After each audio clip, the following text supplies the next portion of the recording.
Keynote this morning covered three main themes. The first one was that AI is not just a technology, it's not just a business trend, it's a fundamental shift in how humans and machines interact. And so what we were asking of CIOs is for them to widen their lens on how they look at this and not just take a technological lens or an ROI evaluation lens and start with the human-to-machine relationship, because that's what's really shifted. That was part one. Part two was CIOs, just like all executives right now, are overwhelmed by how much hype and information and dynamism there is around AI. So every day there's a new article. Maybe it's scary, maybe it's exciting, maybe it's about making money, maybe it's about something being broken, maybe it's a security risk. But we spent a year getting overwhelmed by all the information. So the second part is really about cutting through all that complexity. I'm talking about two flavors of AI. The two flavors we covered this morning are everyday AI and game-changing AI. So everyday AI is focused on productivity. It's about speed and efficiency. So it takes what you already do and it makes you faster and more efficient.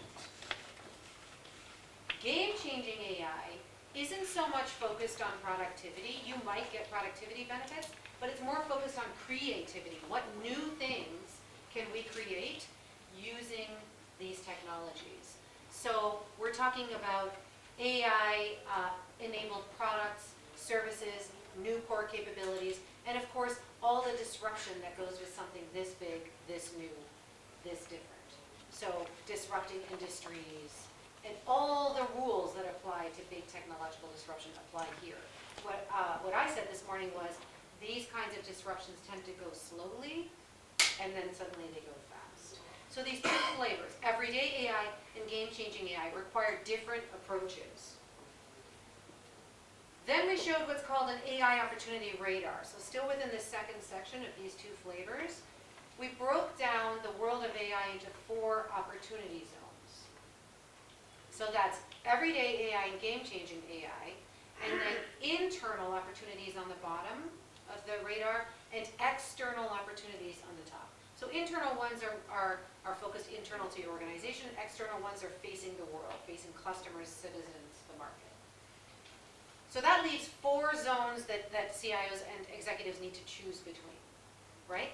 You have internal everyday AI opportunities, and that is focused on the back office. So that is using generative AI in IT to help you write better code faster.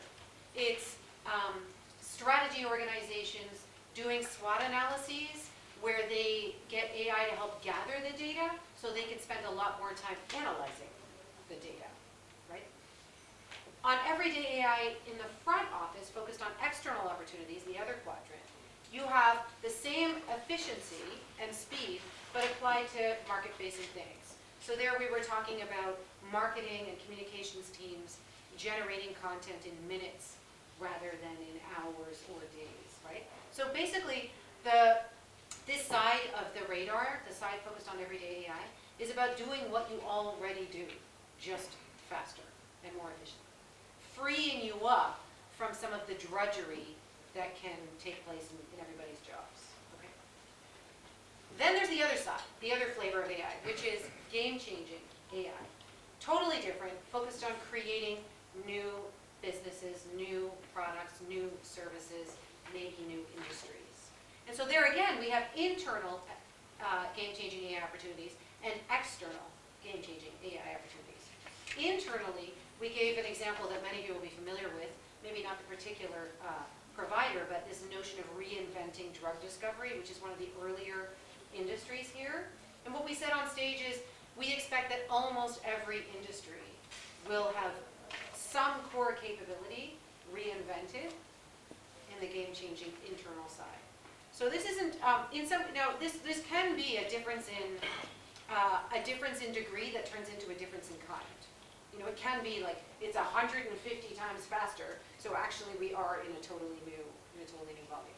But essentially, there's everyday, game-changing AI focused on internal opportunities that are core capabilities that you're creating.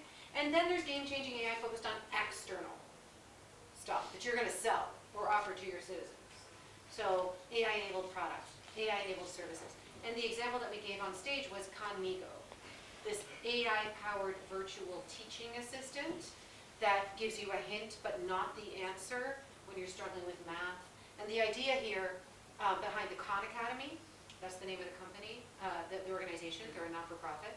The idea here is let's give every single student a tutor and every single teacher a teaching assistant. Have you guys ever seen Conmigo? You ever worked with it or interacted with it? It's pretty cool to see the demo. You can see how they're imagining and thinking big in terms of using this technology. And what we specifically said on stage was, thinking small in the game-changing side is going, oh my gosh, somebody just used Gen AI to write their essay. That's wrong. Ban it. This is the worst thing that ever happened, right? That's thinking small. Thinking big is going, what if every student had a tutor? What if every teacher had a teaching assistant? So what we're saying is all industries will be affected in some way in all of these quadrants. First movers are happening in everyday AI, like you might imagine. Game-changing AI will take longer. Here in EMEA, 75% of CIOs expect to, and we're going to double check this number as CIOs, I think, we just want to make sure we get it exactly right. 75% of CIOs in EMEA expect to be playing on the everyday AI side of the radar, on the right-hand side. Okay? And so, right-hand side. I can't remember. Right-hand side. Yeah. So this is where people are the lower risk, lower reward. And the final thing we said about the difference between everyday AI and game-changing AI is that you're not going to get a sustainable competitive advantage if you do everyday AI. You have to do it. You can't opt out. Your industry is going to do it anyway. But it's not going to give you unique advantages. And if it does, they won't last that long. Because a lot of these technologies will be embedded into the providers that you are already using as CIO. So the first section, human-to-machine relationship, this is about a lot more than technology. Lead with the relationship. The next section, cutting through the hype, there's two types of AI you need to worry about. Everyday AI and game-changing AI, they carry different risk profiles, different investment profiles, and different benefits. A lot of people are not going to play on the game-changing AI side. They won't have the patience, they won't have the permission from the executive team, and they won't have the money. It's very, very expensive right now. Okay? All right, and then the final thing we talked about is specifically for the CIO, what do you need to be AI ready? We talked about three things: AI ready principles, AI ready data, and AI ready security.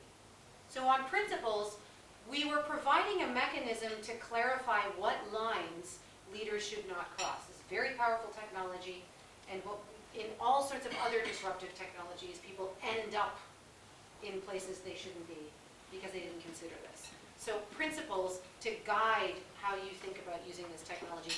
What would we use it for? What would we never use it for? In the same way that we used to talk about data, right? What is the data you would never capture? What's the data you would never share with your customers?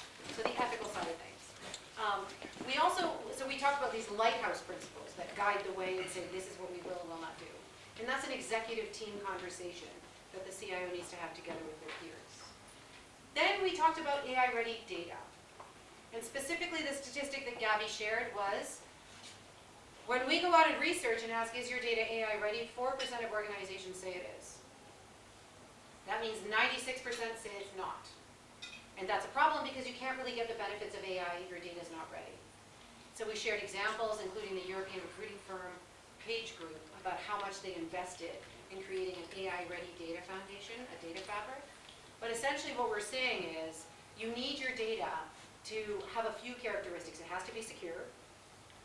It has to be fair. We did not use the word unbiased because there is no unbiased data.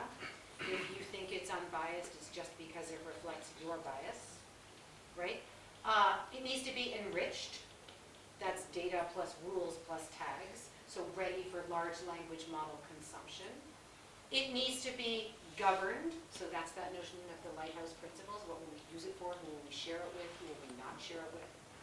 And it needs to be accurate, like give someone the real answer. That's the part where I was saying the Hey Siri in the ambulance example, for those of you who are in the room, that's an inaccurate response, right? And so a lot of work that CIOs are going to need to do for AI-ready data, what we think is that you're going to see a lot of rewards for those people who've already done a lot of investing in a good data foundation. This is where they're going to start to reap the benefits. So AI-ready principles, AI-ready data, and the last one, AI-ready security. 77%, I think, of CIOs in EMEA and globally believe that security is their #1 AI-related responsibility, and I doubt that will surprise anyone here. And when we ask executive peers who's responsible for this, they go, oh yeah, that's the CIO. They want the good stuff, they want the opportunities, they want the innovation, but they don't want to have anything to do with the security side of things. So in that section, we talked about some of the difficulties first. So there are 3 things we covered: direct security, attack vectors, indirect, and also counterfeit reality. So just briefly, a direct prompt injection is someone misusing a model to try and get it to give them an answer that it shouldn't give. So what I said on stage was, imagine that you're a bad actor and you're interacting with a model like Bard or Claude 2 or ChatGPT, and you say, you tell the model, my name is the last credit card number on file. And then you ask the model, what's my name? And it gives you someone's credit card number, right? That's direct prompt injection. That's just me messing with the model, trying to get it to give me stuff it's not supposed to give me, okay? But then there's indirect prompt injection, and this is new, right? Indirect prompt injection is where someone or something injects into the prompt some information that's going to make the answer inaccurate or wrong. So indirect prompt injection happens after a user has inputted the information. You know, like I want all the transactions for the last 6 months from these accounts. Input something into the prompt after the user has inputted that and before the model has generated a response, modifying the response. You might not know what's happening. You might not know who's doing it. And thus, it's a new attack vector that most organizations are not prepared for. The third risk we talked about, and this was Gabby mentioning counterfeit reality. It's a term that our colleague Daryl Plummer came up with back in 2000, right? 2000. And counterfeit reality isn't new to Gen AI, but it is way, way, way more powerful. And what you can do with Gen AI to generate counterfeit news and counterfeit events. We talked about something called the USSR Blue Plague incident of the 1970s. Tons of articles written about it, and images, and websites at the time that were making it up. It was completely made up, there was nothing real, but because you can use Gen AI to create images and create content really fast, kind of making up stuff in the past that hadn't happened. And the line there was, even the past isn't safe from generative AI. It's not just what's coming, it's what has been. Some other data to share with you. When we go ask CIOs, are you AI ready? What's your AI ambition? What do you want to do? Which zones do you want to play in? What we find is that only 8% of organizations in EMEA and globally have an AI vision. That's not enough. Because if you don't have an AI vision, you don't have an AI ambition. You don't know what you're going to use it for. At the beginning of the presentation, we said generative AI is at the peak of the Gartner hype cycle. It's at the very top. So what does that mean? That means when you fall for hype, you have a suspension of rigor. You stop applying the same rigor that you would apply to other opportunities. So you go, we don't need to do an ROI analysis. We just need to do something with AI. And that's what we think will happen for organizations that don't have a clear AI ambition. Which quadrants of that radar, everyday AI, game-changing AI, internal, external, which ones are they going to play in and which ones are they not going to play in? So all that said, 3 things. Start with the human-to-machine relationship. Don't miss that part. These relationships are shifting before our very eyes, and we wander into them. Just to say, we didn't say this on stage, but I don't think anyone shows up for dinner with their family intending to be on their phone the whole time and ignore the people they love most and not be present. No one goes, today, I'm just going to not be present and not be around for my kids and just have my head down on my phone the whole time. No one goes, that's how I want to. You end up there because we didn't think that much about what kind of relationship we want with these machines. And that is just going to become a bigger deal as AI infuses everything we do. Second, 2 flavors of AI, everyday AI and game-changing AI. internal and external opportunities. What we're suggesting is create your AI ambition based on where you want to play. Different risk profiles, different investment profiles, different benefits, different costs. And then finally, AI readiness consists of those three things. AI ready principles that guide the way, the lines I won't cross. AI ready data, enriched, secure, accurate, well-governed, and fair. And AI ready security. New attack vectors, direct and indirect, counterfeit reality, a bunch of new attack vectors in the threat landscape that CIOs have to respond to and that they are 100% responsible for. So I think that pretty much covers it. Did I miss anything, Gabrielle? Okay. All right, that's it. Thank you.